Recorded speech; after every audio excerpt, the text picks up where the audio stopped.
नमस्कार विद्यार्थी मित्रांनो, आपण वर्ग 9चा भूगोल हा विषय बघणार आहोत। त्यामध्ये आपले 9वे प्रकरण आहे व्यापार। आता व्यापाराचे थोडक्यात आपण प्रस्तावना बघूया की व्यापार ही वस्तू किंवा सेवांची आदान प्रदान म्हणजेच व्यापार होय। म्हणजे आपण बाजारातून किंवा एखाद्या मॉल मधून किंवा एखाद्या ठिकाणावर आपण खरेदी करत असतो।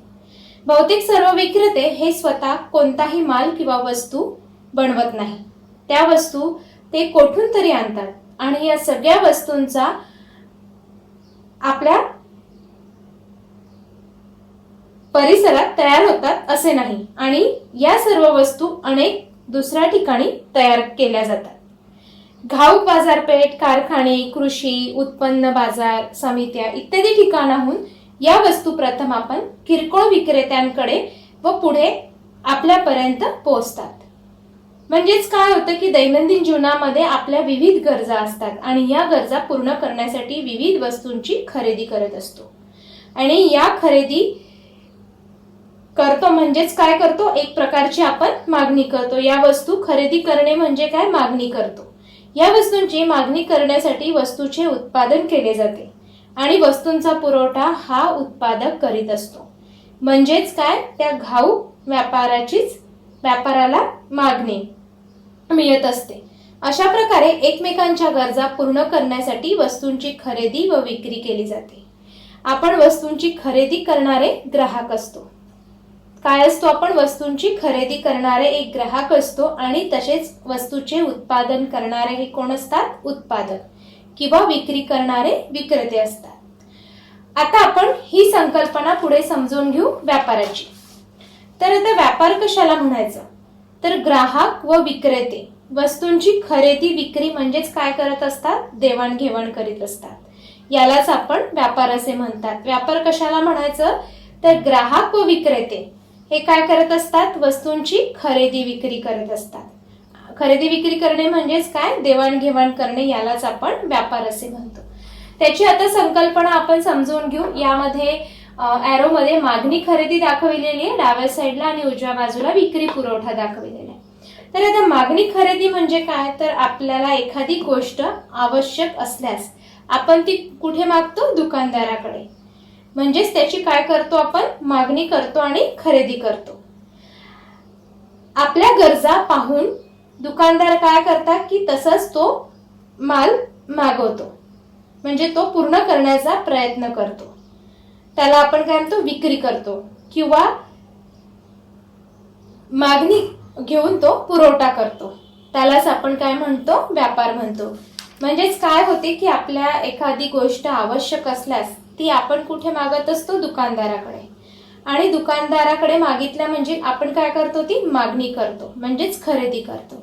आणि दुकानदार काय करतात, तर आपली जी गरज पाहून तो पूर्ण करण्यासाठी त्याची विक्री करतो किंवा तो पुरवठा करतो। त्या आपल्याला विक्री करतो किंवा मागणी करून पुरवठा करतो, त्याला आपण काय म्हणू, व्यापार। आता यामध्ये आपल्याला व्यापार ही एक महत्त्वाची आर्थिक क्रिया आहे आणि समाजातील लोकांचे आर्थिक जीवन हे एकमेकांवरती अवलंबून असतो। कोणताही प्रदेश किंवा देश स्वयंपूर्ण नसतो, तो लोकांच्या गरजा पूर्ण करण्यासाठी दोन देशांदरम्यान व्यापार होणे गरजेचे असते। प्रत्येक प्रदेशाची भौगोलिक परिस्थिती ही वेगवेगळी असल्याने प्रत्येक प्रदेशात विशिष्ट वस्तूचे उत्पादन होत असते। म्हणजे कोणताही देश किंवा प्रदेश असतो तो स्वतः काय असतो, स्वयंपूर्ण नसतो, त्याला दुसऱ्यांवरती अवलंबून राहावेच लागते आणि लोकांच्या गरजा या पूर्ण करण्यासाठी तो दोन प्रदेशांदरम्यान व्यापार होणे गरजेचे असते। प्रत्येक प्रदेशाची भौगोलिक स्थिती ही वेगवेगळी दिसून येते आपल्याला, त्या प्रकारे तो वेगवेगळी असल्याने प्रत्येक प्रदेशात विशिष्ट वस्तूंचे उत्पादन होत असते। ज्या ठिकाणी एखाद्या वस्तूंची कमतरता असते तेथे त्या वस्तूला मागणी असते। म्हणजे सपोज एखाद्या देशामध्ये त्या वस्तूंची कमतरता आहे तर त्या दुसऱ्या देशातून ते उत्पादन मागवले जातात किंवा त्याची मागणी केली जातात। ज्या ठिकाणी वस्तूचे उत्पादन अतिरिक्त होते तेथून त्या वस्तूंचा पुरवठा केला जातो। अशा प्रकारे अतिरिक्त उत्पादन असणाऱ्या प्रदेशाकडून तुटवडा असलेल्या प्रदेशांकडे वस्तूंचा मागणीनुसार पुरवठा होत असतो। उदाहरणार्थ जसं जम्मू काश्मीरमध्ये होणारे सफरचंदाचे उत्पादन हे भारतातील इतर राज्यात मागणी असलेल्या ठिकाणी पाठवले जाते. विद्यार्थी मित्रांनो, तुम्हाला माहिती आहे का की व्यापार ही एक संकल्पना अतिप्राचीन काळापासून अस्तित्वात आहे आणि प्राचीन व मध्ययुगीन काळात व्यापार हा वस्तू विनिमय पद्धतीद्वारे होत असते. यामध्ये वस्तूंच्या बदल्यात वस्तूंची देवाणघेवाण होत असते. श्रमाच्या मोबदल्यात धान्य किंवा धान्याच्या मोबदल्यात तेल, मीठ, मध, तूप इत्यादी पदार्थांची देवाणघेवाण होत असते. या व्यापारात चलनाचा वापर होत नव्हता. घरातील जुन्या कपड्यांच्या मोबदल्यात भांडी, डब्बे देणारे व्यावसायिक आजही दिसतात. परंतु यामध्ये वस्तूंचे योग्य मूल्य ठरवताना अडचणी निर्माण होतात. पूर्वीही अशा अडचणी निर्माण होत असत. यावर उपाय म्हणून पुढे चलनाचा वापर सुरू झाला. चलन म्हणजे पैशाचा वापर सुरू झाला आणि आज आधुनिक जगात चलनाद्वारेच व्यापार होतो. परंतु आजही काही दुर्गम भागामध्ये जसं आदिवासी जमातींमध्ये अल्प प्रमाणात वस्तू विनिमय पद्धत अस्तित्वात आहे. आपल्याला चित्रामध्ये वस्तू विनिमय पद्धत यामध्ये दिसत आहे. पेज नंबर 68 वरती वस्तू विनिमय पद्धत करताना दोन लेडीज दिसतात आहे आपल्याला.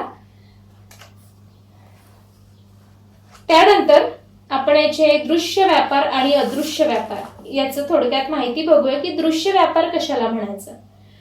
तर वरील घटनांमध्ये जेव्हा दृश्य वस्तूंची खरेदी विक्री होते, जसं आपण यामध्ये बघितलं की भाजीवाल्याला पैसे देऊन त्या बदल्यात भाजी मिळते, पुस्तकांची किंमत देऊन त्या बदल्यात आपल्याला पुस्तक मिळत असतो, वाहनातून प्रवास केल्याबद्दल शुल्क द्यावे लागते, त्या बदल्यात कोणती वस्तू मिळते, डॉक्टर, वकील यांच्याकडून मिळणाऱ्या सल्ल्याबद्दल मोबदला द्यावा लागतो, त्याबद्दल आपल्याला कोणती वस्तू मिळते, तुम्ही सिनेमाला जाता तेव्हा सिनेमागृहात जाण्यासाठी तिकिटाचे शुल्क देऊन तिकीट घ्यावे लागते, ते का, तुम्ही केश कर्तनालयात जाऊन केस कापून घेता व त्यासाठी तुम्ही मोबदला देता, तो का. तर या सर्व गोष्टींचे भौगोलिक स्पष्टीकरण म्हणजे या सगळ्या घटनांमध्ये जेव्हा दृश्य वस्तूंची खरेदी विक्री होते तेव्हा त्याला दृश्य व्यापार असे म्हणतो. दृश्य व्यापार म्हणजे जो आपल्याला डोळ्यांनी दिसतो तो व्यापार. इथे आपल्याला आकृती 9.2 मध्ये अदृश्य व्यापार एक माणूस भाजी विकताना दिसत आहे. भाजीपाला विकताना एक बाई ती घेते आहे. परंतु जेव्हा सेवांची देवाणघेवाण होते तेव्हा त्यास अदृश्य व्यापार असे म्हणतात. इथे अदृश्य व्यापाराचं आपल्याला उदाहरण चित्र दाखविलेल्या अशा प्रकारे अदृश्य व्यापार केला जातो म्हणजे एखाद्या सेवांबाबत. त्यानंतर आपण बघूया व्यापाराचे प्रकार.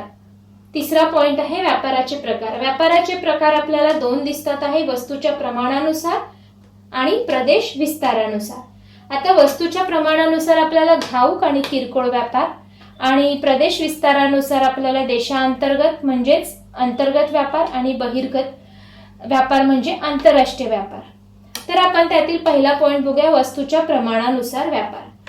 आता वस्तूच्या संख्येच्या प्रमाणानुसार घाऊक व्यापार व किरकोळ व्यापार असे दोन प्रकार पडतात. इथे आपण पहिला प्रकार बघूया, घाऊक व्यापार. घाऊक व्यापारामध्ये व्यापारी मोठ्या प्रमाणावरती मालाची खरेदी करतो.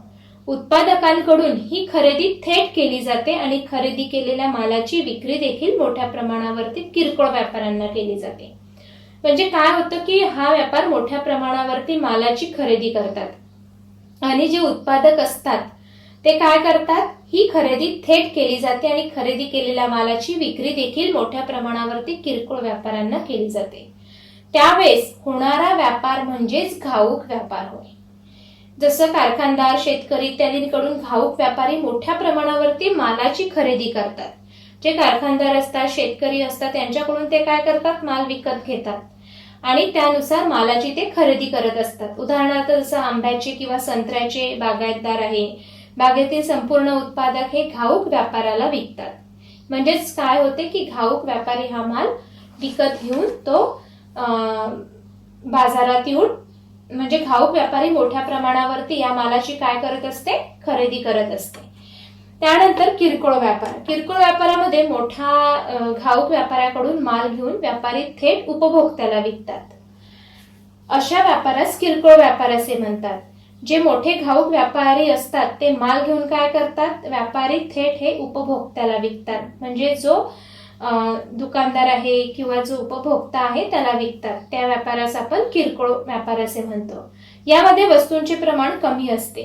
उदाहरणार्थ किरकोळ विक्री करणारे जसे दुकानदार असतात, मंडईमधील भाजी विक्रेते असतात असे. त्यानंतर दुसरं बघूया प्रदेश विस्तारानुसार. आता प्रदेश विस्तारानुसार आपल्याला दोन प्रकार पाडलेले आहेत, देशांतर्गत आणि बहिर्गत व्यापार. प्रदेश विस्तारानुसार म्हणजेच मालाची खरेदी विक्री विविध स्तरांवरती होत असते. त्यानुसार स्थानिक, विभागीय, राष्ट्रीय व आंतरराष्ट्रीय असे व्यापाराचे प्रकार होतात. आता त्यामध्ये देशांतर्गत व्यापार बघूया. एकाच देशातील वेगवेगळ्या प्रदेशांमध्ये हा व्यापार होत असतो. देशाचा आकार, साधन संपत्तीची उपलब्धता, विविधता आणि वितरण यांचा परिणाम प्रामुख्याने देशांतर्गत व्यापारावरती होत असतो. लोकसंख्येचे प्रमाण, वाहतूक, संदेशवहन सुविधा, लोकांचे राहणीमान, विपणन व्यवस्था यांचाही परिणाम हा देशांतर्गत व्यापारावरती होत असतो. भारतात भौगोलिक घटकातील विविधता आणि जास्त लोकसंख्या या घटकांमुळे अंतर्गत व्यापार मोठ्या प्रमाणावरती होतो आणि अंतर्गत व्यापाराच्या विकासावरती देशाचा विकास अवलंबून असतो. जर अंतर्गत व्यापार हा चांगल्या प्रकारे झाला तर त्यामुळे काय होतं की देशाचा विकास होतो आणि आर्थिक विकास देखील जास्त असतो आणि तर व्यापारही जास्त असतो. म्हणजेच हा संबंध हा धनात्मक स्वरूपाचा असतो. आता आंतरराष्ट्रीय म्हणजेच बहिर्गत व्यापार. आता बहिर्गत व्यापारामध्ये आपण बघूया की आंतरराष्ट्रीय म्हणजे एका देशाचा इतर देशांशी होणारा वस्तू व सेवा यांचा विनिमय होय. म्हणजे देवाणघेवाण केली जाते. काही देशांमध्ये विशिष्ट वस्तूंचे अतिरिक्त उत्पादन होते तर एखादा देश काय करतो की त्या देशाची मागणी करतो आणि मग हे जे उत्पादन असतात ते एखाद्या देशाकडे, ज्या देशात या वस्तूचे उत्पादन कमी आहे त्या देशाकडे पाठविले जातात. यातूनच आंतरराष्ट्रीय व्यापाराची सुरुवात होते. आता आंतरराष्ट्रीय व्यापार जेव्हा दोन देशांमध्ये होतो तेव्हा त्या व्यापाराला आपण द्विपक्षीय व्यापार असे म्हणतो. दोन देशांमध्ये होणाऱ्या व्यापाराला आपण द्विपक्षीय व्यापार असे म्हणतो. आणि जेव्हा आंतरराष्ट्रीय व्यापार हा दोन पेक्षा अधिक देशांमध्ये होतो तेव्हा त्या व्यापाराला आपण बहुपक्षीय व्यापार असे म्हणतो. काही देश जसं त्यांच्या गरजेपेक्षा जास्त वस्तूंचे उत्पादन करतात. उदाहरणार्थ सौदी अरेबिया, कुवेत इत्यादी देशांमध्ये आपल्याला होणारे खनिज तेल उत्पादन, कॅनडा, संयुक्त संस्थाने इत्यादी देशातील गहू उत्पादन, हे उत्पादन आपल्याला मोठ्या प्रमाणावरती झालेले दिसून येते. आयात व निर्यात. आता आयात व निर्यातीमध्ये आंतरराष्ट्रीय व्यापारातील मूलभूत क्रिया आहे. जेव्हा एखादा देश आपल्याकडे कमतरता असलेल्या वस्तू किंवा सेवा इतर देशांकडून विकत घेतो तेव्हा त्या क्रियेला आपण आयात असे म्हणतो. म्हणजे काय, एखाद्या देशाकडे जर एखादी वस्तू कमी असेल तर त्या देशांकडून तो देश त्या देशांकडून विकत घेतो. जेव्हा एखाद्या देशामध्ये गरजेपेक्षा जास्त उत्पादन केले जाते आणि ते उत्पादन गरज असलेल्या देशांना विकले जाते तेव्हा त्या देशाला आपण निर्यात असे म्हणतो. त्यानंतर आंतरराष्ट्रीय व्यापारातील काही संतुलन बघूया. जसं एखाद्या देशाच्या विशिष्ट काळातील आयात निर्यात मूल्यांमध्ये असलेला फरक म्हणजेच व्यापार संतुलन होय. व्यापार संतुलनाचे प्रकार पुढील प्रमाणे दिसून येतात. त्यानंतर आपण बघूया 5वा पॉइंट, व्यापार संतुलन. आता व्यापार संतुलन कशाला म्हणायचं तर एखाद्या देशाच्या विशिष्ट काळातील आयात व निर्यात मूल्यांमध्ये असलेला फरक म्हणजेच व्यापार संतुलन होय. म्हणजे एखाद्या देशाचा जो विशिष्ट काळातील जे आयात व निर्यात मूल्यांमध्ये असलेला फरक म्हणजेच व्यापार संतुलन होय. आता व्यापार संतुलनाचे प्रकार पुढील प्रमाणे आहेत. दोन प्रकार आहेत, प्रतिकूल आणि अनुकूल व्यापार संतुलन. आता प्रतिकूल व्यापार संतुलन कशाला म्हणायचं तर जेव्हा आयातीचे मूल्य हे निर्यातीच्या मूल्यांपेक्षा जास्त असते तेव्हा त्याला प्रतिकूल व्यापार असे म्हणतो. जेव्हा आयातीचे मूल्य हे काय असते, निर्यातीच्या मूल्यांपेक्षा जास्त असते तेव्हा त्याला प्रतिकूल व्यापार संतुलन असे म्हणतो. आणि अनुकूल व्यापार संतुलन म्हणजे काय, जेव्हा निर्यातीचे मूल्य हे आयातीच्या मूल्यांपेक्षा जास्त असते तेव्हा त्याला अनुकूल व्यापार संतुलन असे म्हणतो. म्हणजे निर्यातीचे मूल्य हे आयातीच्या मूल्यांपेक्षा जास्त असते तेव्हा त्याला अनुकूल व्यापार संतुलन म्हणतात. आणि तिसरा आहे संतुलित व्यापार.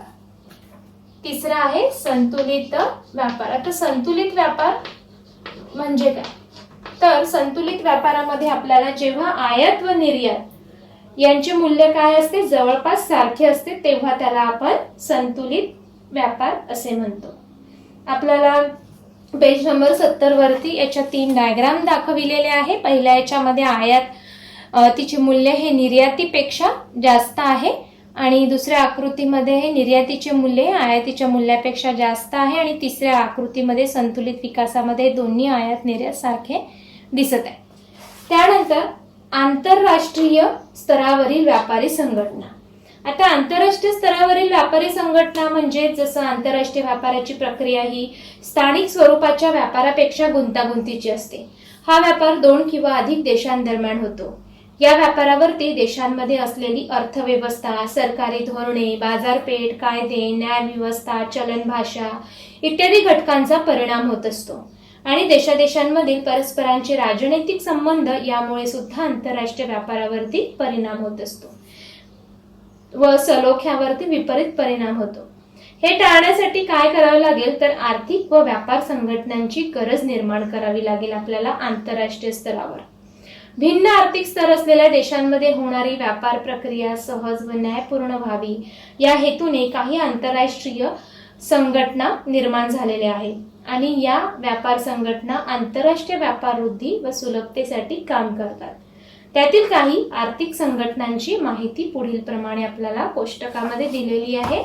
यामध्ये आपल्याला अनेक प्रकारच्या जागतिक काही आर्थिक संघटना दाखविलेल्या, जागतिक व्यापार संघटना, WTO, युरोपियन संघ, EU, ओपेक, त्यानंतर सार्क, त्यानंतर आसियान, नंतर आपेक आणि ब्रिक्स अशा जागतिक व्यापारी संघटना दाखविलेल्या. त्याची आता आपण थोडक्यात माहिती बघूया. पहिली आहे WTO. आता WTO म्हणजे जागतिक व्यापार संघटना. सदस्य देशांची संख्या ही 164 आहे आणि त्यांचे मुख्यालय हे आंतरराष्ट्रीय व्यापाराच्या वाटाघाटीसाठी व्यासपीठ उपलब्ध आहे. व्यापारविषयक मतभेद हाताळणे, राष्ट्रांच्या व्यापार धोरणांवरती देखरेख ठेवणे, विकसनशील देशांसाठी तांत्रिक सहाय्य व प्रशिक्षण उपलब्ध करून देणे हे कार्य WTO म्हणजे जागतिक व्यापार संघटनेचे आहे. EU म्हणजे युरोपियन संघ. ही 28 सदस्य संख्या असते यामध्ये आणि या संघाने युरोपमधील विविध सदस्य देशात एकत्रित बाजार प्रणाली विकसित केली आहे आणि युरोपमध्ये वस्तू, सेवा, भांडवल यांचा मुक्त संचार होणे हे उद्दिष्ट असते. समुदायातील सर्व देशांनी वस्तूंची देवाणघेवाण करताना सर्व वस्तूंवरील जकात रद्द केली आहे. सभासद देशांकरिता युरो चलन निश्चित केले जाते. त्यानंतर तिसरी आहे ओपेक. ओपेक याची सदस्य देशाची संख्या ही 13 असते आणि खनिज तेलाच्या आंतरराष्ट्रीय व्यापारावरती नियंत्रण ठेवण्याचे कार्य ही करत असते. सदस्य देशातील तेल उत्पादनाचे व दराचे नियंत्रण करणे, तेल निर्यातीमध्ये सुसूत्रता राखणे हे या मुख्यालयाचे कार्य आहे. त्यानंतर सार्क संघटना. सार्क संघटना ही व्हिएन्ना म्हणजे ऑस्ट्रिया इथली आहे आणि 13 सदस्य देशांची संख्या यात ओपेक ही संस्था व्हिएन्ना ऑस्ट्रेलिया या देशातील 13 सदस्य देशांची संख्या आहे. त्यानंतर सार्क ही संघटना काठमांडू म्हणजे नेपाळ या देशातील आहे आणि त्यात 8 सदस्य देशांची संख्या यामध्ये दिसून येते. दक्षिण आशियाई देशांच्या समान समस्या ओळखून त्यावर समाधानकारक तोडगा काढणे आणि सदस्य देशातील सामाजिक कल्याण, जीवनमान उंचावणे आणि प्रादेशिक सहकार्य वाढविणे, दक्षिण आशियातील अशांतता दूर करणे हे या संघटनेचे कार्य आहे. त्यानंतर आसियान ही संघटना जाकार्ता, इंडोनेशिया या देशातील असून त्यात 10 सदस्य देशांची संख्या आहे आणि यांचे मुख्यालय म्हणजे त्यांचे कार्य आग्नेय आशियाई देशात आर्थिक विकास तसेच सामाजिक व सांस्कृतिक सलोखा निर्माण करणे, प्रादेशिक शांततेस प्रोत्साहन देणे, सदस्य देशांना अधिक व्यापारीसाठी कर सवलती देणे ही यांची कार्य किंवा उद्देश आहे. त्यानंतर आपेक. आपेक ही संस्था सिंगापूर यामधली आहे आणि यात 21 सदस्य संख्या या देशांची संख्या आहे. सदस्य संख्या ही आशिया प्रशांत महासागर क्षेत्रात मुक्त व्यापार व आर्थिक सहकार्य करण्याचे कार्य करत असते. सदस्य देशांमध्ये प्रादेशिक व तांत्रिक सहकार्याला प्रोत्साहन देणे हे या संस्थेचे उद्देश किंवा कार्य आहे. त्यानंतर आपली शेवटची संस्था आहे ब्रिक्स म्हणजे शांघाय चीन. याची सदस्य संख्या देशाची 5 आहे आणि या गटातील देशांशी अर्थव्यवस्था वृद्धिंगत होण्यासाठी निधी उपलब्ध करणे.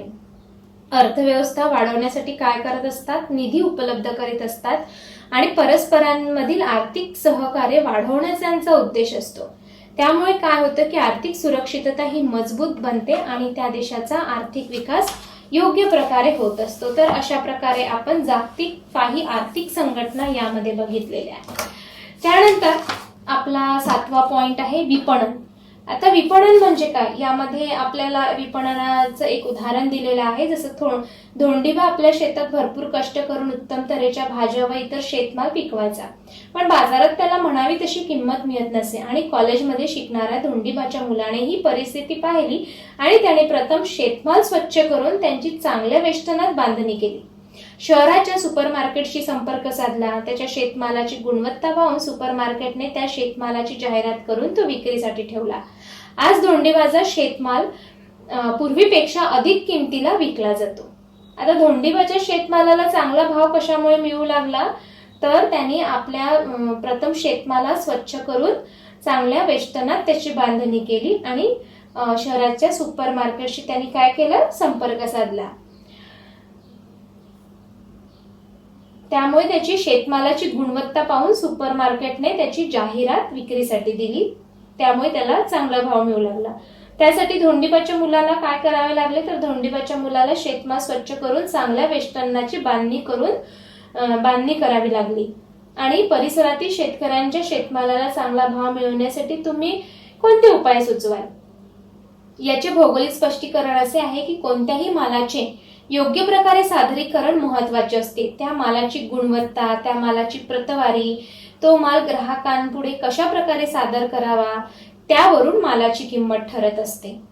त्याच प्रकारे धोंडीबाच्या शेतमालाबाबत याची कमतरता होती आणि ती धोंडीबाच्या मुलाने वेळीच ओळखल्यामुळे त्यात त्याने बदल करून औद्योगिक उत्पादनात किंवा शेतमाला साठी त्यांनी हे सगळं केलं आणि त्यामुळे त्याला उपाययोजना केल्या आणि ग्राहकांच्या नजरेस मालाची प्रत वाढवली. त्यामुळे काय झालं की मालाला योग्य प्रकारे किंमत मिळाली आणि ही अशी किंमत पाहूनच त्याचा शेतमाल हा बाजारात विकला जाऊ लागला. पण अशा मालाची मागणी देखील वाढू लागलेली आहे. ज्या वस्तू तुम्ही नेहमी घरी वापरतात त्यापैकी काही वस्तूंची यादी दिली आहे. त्या प्रत्येक वस्तूंसमोर त्याचे नाव, उत्पादकाचे नाव, माहितीचा स्रोत तुम्ही या तक्त्यामध्ये भरू शकता. त्यानंतर आपला शेवटचा पॉइंट आहे विपणनाचे महत्व.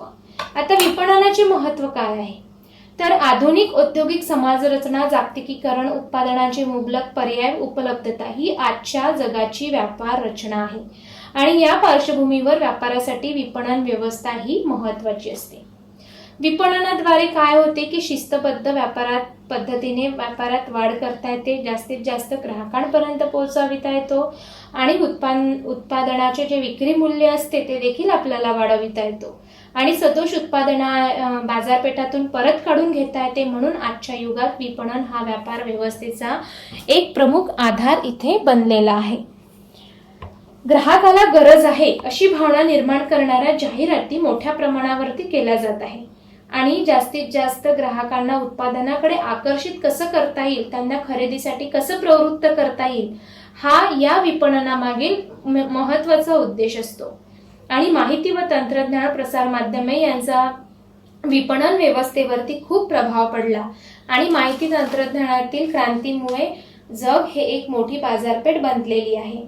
आजकाल काय होतं की इंटरनेटच्या माध्यमातून या सगळ्या जाहिराती विविध देशांपर्यंत पोहोचत असतात आणि उत्पन्नाची माहिती उपलब्ध करून घेतात. यातून काय होते की ग्राहकांना अनेक पर्याय उपलब्ध होत असल्यामुळे इंटरनेटच्या सुविधेमुळे ऑनलाईन ट्रेडिंग, ई मार्केटिंग यासारखी तंत्रे ग्राहक वापरत आहेत. उत्पादनाची जाहिरात करताना खोटी, फसवी किंवा अतिशयोक्तीपूर्ण विधाने करून ग्राहकांची फसवणूक करणे, स्पर्धकांचे दोष सांगणे यामुळे अनेक वेळा जाहिराती आपली विश्वासार्हता गमावताना दिसतात. म्हणून जाहिरात करताना योग्य नीती नियम पाळणे आवश्यक आहे आणि ग्राहकाने देखील अशा जाहिरातींपासून सावध राहणे देखील आवश्यक आहे. म्हणजे जागो ग्राहक जागो ही संकल्पना ग्राहकाने पाळूनच हे सगळं काम करायला हवे आणि ग्राहकांची फसवणूक झाल्यास आपण याबद्दल काय करू शकतो, न्यायालयात दाद मागू शकतो किंवा फसवणूक करणाऱ्या विरुद्ध दाद मागण्यासाठी ग्राहक संरक्षण कायद्याचा उपयोग करू शकतो.